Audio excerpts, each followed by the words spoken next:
welcome back, everyone. I want to welcome our next speaker. Her name is Hillary Sussman, and she is not only a physical therapist, but she's also a children's book writer as well. So welcome, Hillary. Hello. Putting my glasses on so I can see. So Hillary, would you tell our audience what it is that you do and why you're so passionate about children and parents especially? I'm Hillary Sussman. I've been a physical therapist for over 23 years for the geriatric population. I'm still working. And I guess over the pandemic and losing my job, I wrote this book, Roxy in Malibu, It's Okay to Be Different. And now I am headed in a different direction, working with kids and educating children at an early age and about awareness of differences, acceptance of differences, limb loss awareness, the whole message, it's okay to be different. So I'm kind of on a new path right now, even though I love the elderly. I kind of am excited about like all the different communities that can be reached and helped with my book. So that's what I'm doing. That's awesome. That's awesome. I love your approach to it, and your focus is not just on friendship, it's on acceptance, which is great. So when you were growing up, did you have any books that really spoke to you about your emotions or pulled at your heartstrings? Well, I used to read this book, Where Did I Come From? But now you know how old I am because I'm almost 50 now. So now you know. My mom actually was an author, and she wrote a growing up handbook for kids. She's gone now. She's been gone almost 18 years. So that was interesting growing up because she interviewed us, all my friends, and she had programs in our basement, and it was like an actual handbook for growing up. So there was a chapter on peer pressure, a chapter on puberty, all that kind of stuff. So that was kind of like my Bible, so to speak. And it's actually still on Amazon, which is crazy. And I'm in there like quoted at 10 years old. So that's what's really weird. So that was kind of like experience growing up. What was the name of the book? I'm sorry, I think I missed that. Ellen Rosenberg, and it is called Growing Up Feeling Good. Oh, so it's on Amazon for like $4 right now. You could still, but it's a little dated now because it's been, a lot of years, but so do you feel like there's a lot of books out there that are good resources for parents to be able to help their kids understand their emotions? Yeah, there actually are. I think this time right now in the world, there is so much out there. There's so much out about emotions, diversity, feelings. There really are. So I found a few suggestions if you want. Some Sure. Good books. Also, I thought about that movie In and Out. I thought that was a really good book, a good movie to teach kids about their emotions. I thought that was kind of cool. I found a book called Lewis Little Lessons, the Emotions Book, a little story about feelings. So that was kind of one that I found that could help kids navigate their feelings at a very young age. And then this was really cool, I found, called A Little Spot of Emotion. There's 8 plush toys, and the child is a box set, and the child picks like what emotion they're feeling, and that's how they can identify it in a tactile way, especially for kids who have sensory issues and deficits. It's more tactile for them. So that was called A Little Spot of Emotion, 8 plush toys with feelings book box set. So I thought I did a little research and I found that because I don't have little kids now. So yeah, those are great. I've seen A Little Spot of Emotions. I haven't seen the other one, but there are so many out on the market that really focus on emotions. There are. Yeah. So there's a lot out there, but I think that can also be overwhelming. Like, where to start? Where do I go? Is this a good one? You know what I mean? So a lot is good, but sometimes it's overwhelming. I do. But then again, too, I guess there's a book for every kid. Think of it that way, too. Yeah.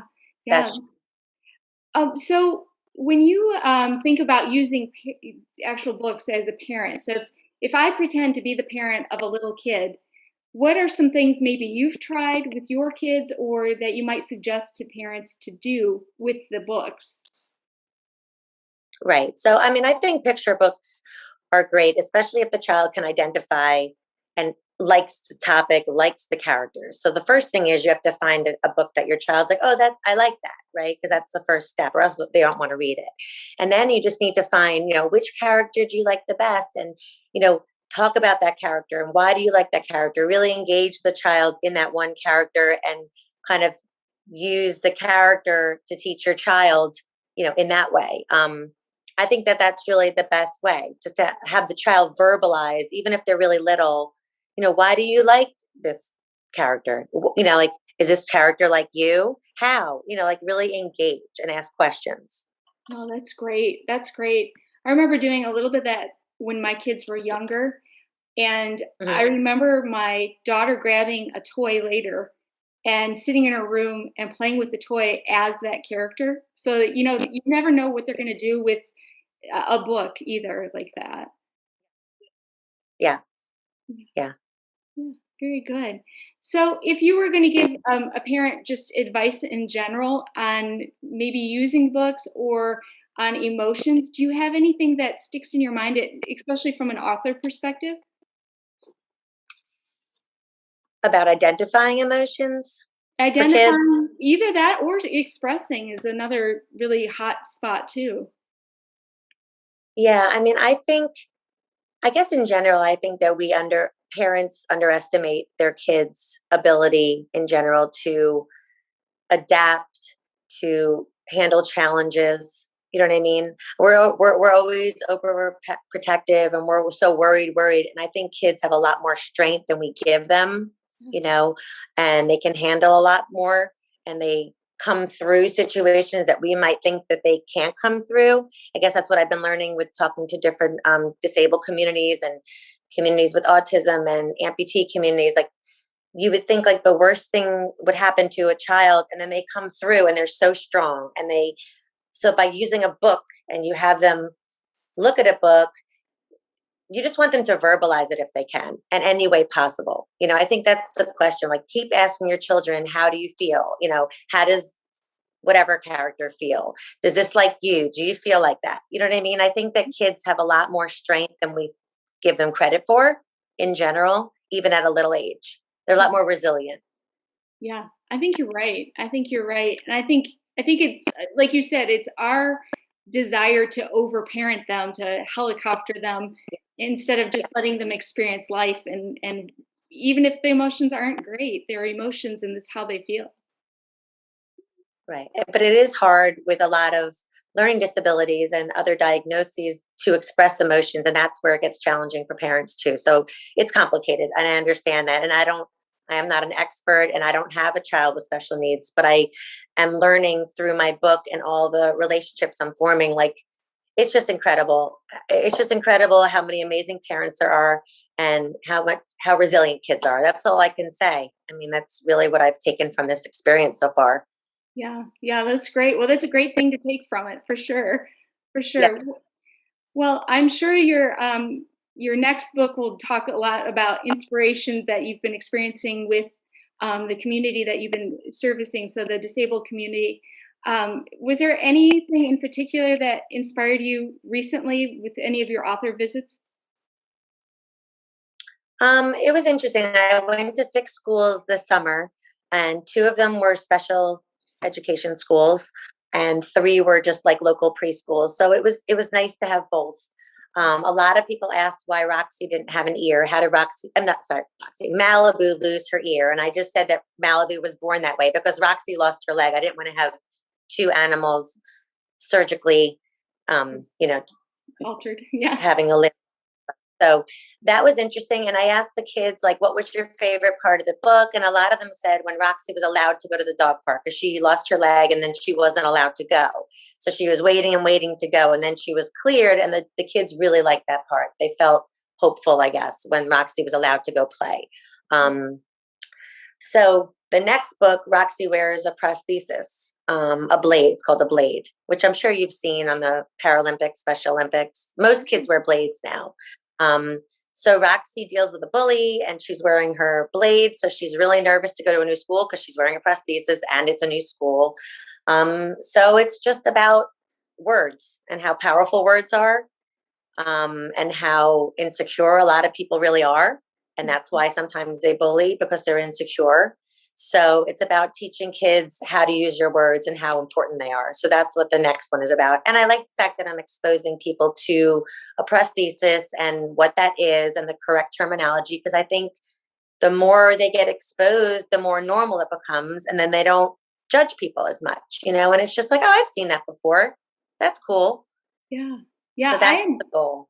I'd never heard it called a blade before. So actually that shows me too that I don't know the correct Yeah. terminology. Yeah. Right. It's just a certain one. And when it doesn't look like a foot, it has just like a, it looks like you've seen them, when people run, they typically wear a blade. Yeah. You've seen that, Neil. Yeah. So that's, yes, that's the point of it. Very neat. So when you actually created either book, how did you decide what your topic was actually going to be? Like what your focus would be? Well, the first one I wrote during the pandemic, and it was just kind of like, oh, let's write a book. And my husband's like, sent me a TikTok, you can rhyme. So I just did it. I've been a physical therapist, and my dog had 4 surgeries, and my brother has a 3-legged dog. So we kind of I just made Roxy.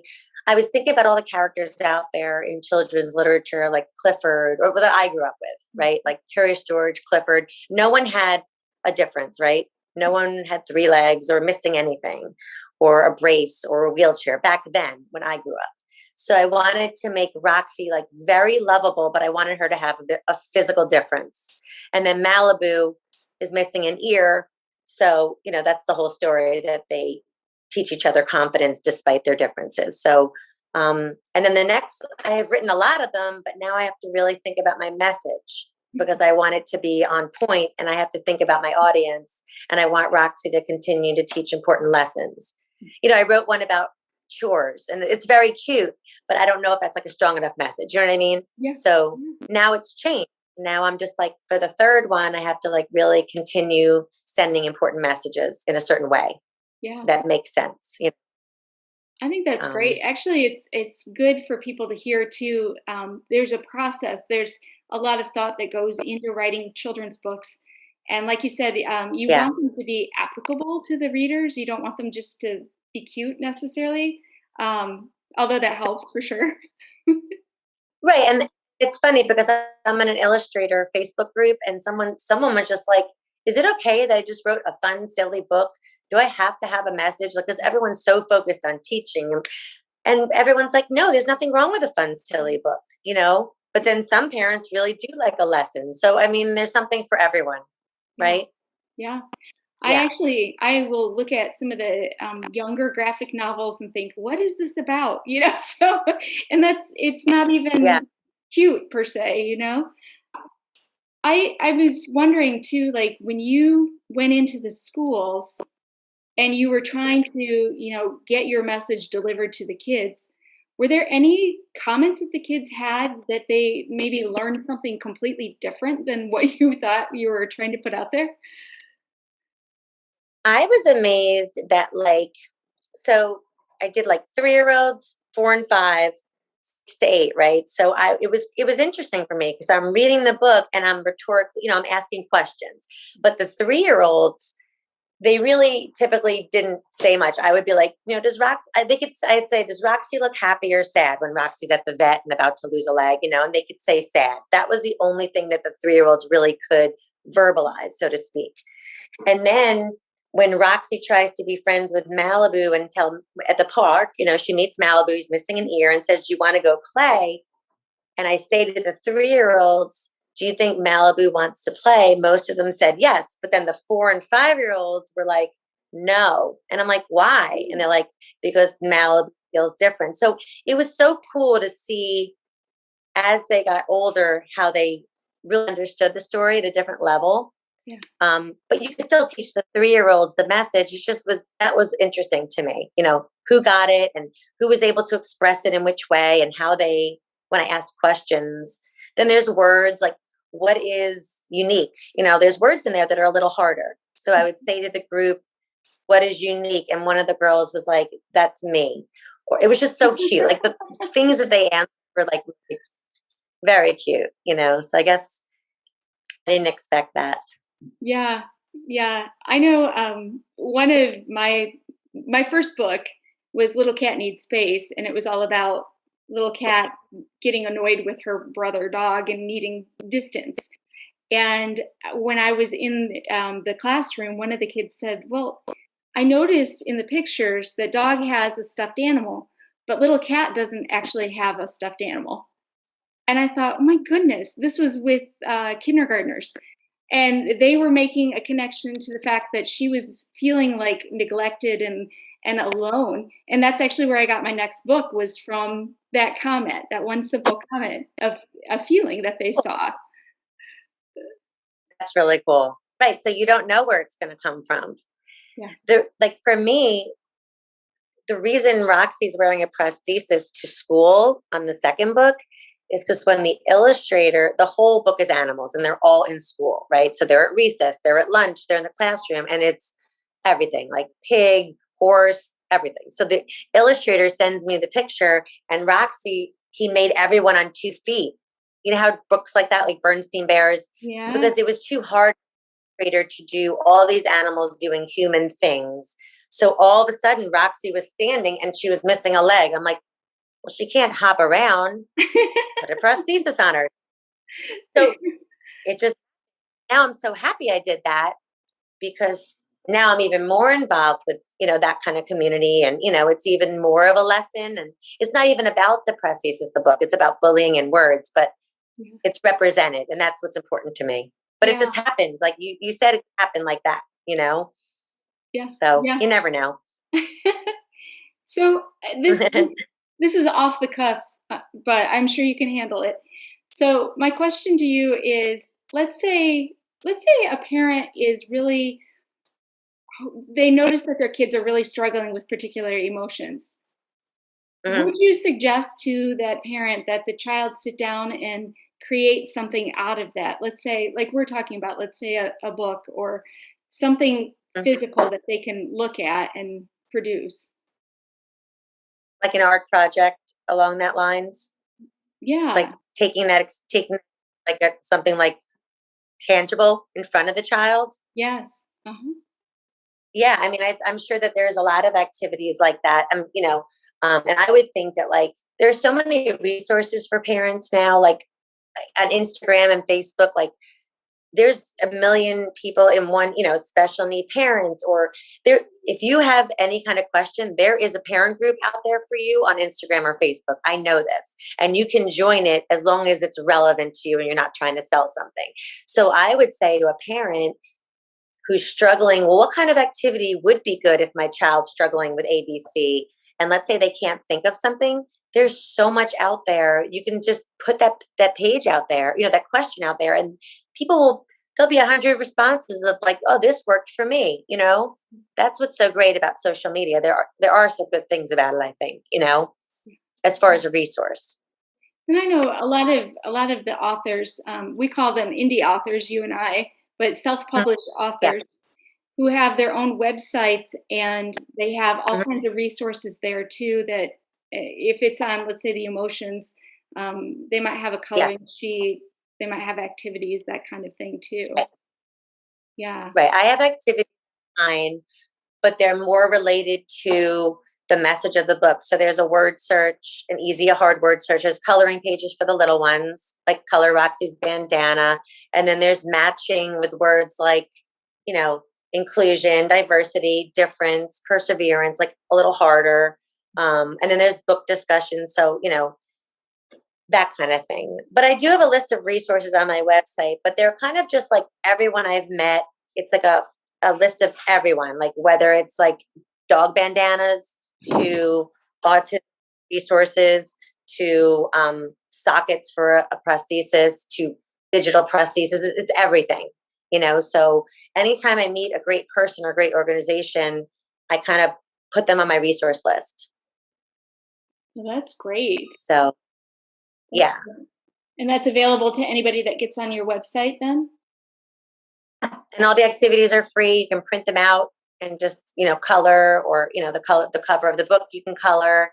That's what I give like the 3 and 4 and 5 year olds. I give them like the coloring pages. So Yeah. Well, that's great.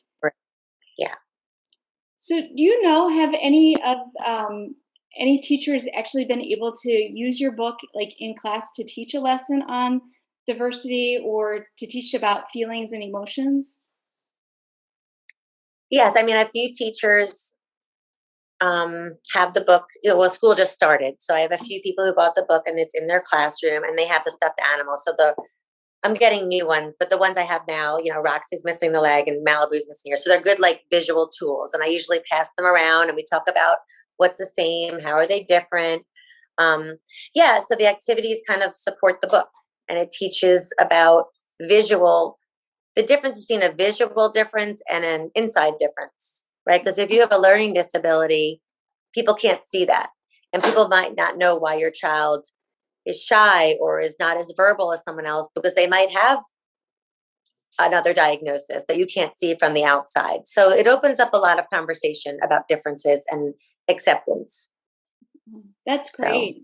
That's great. And it's probably fun for you as the author to be able to see that them actually using your resources and learning from it too.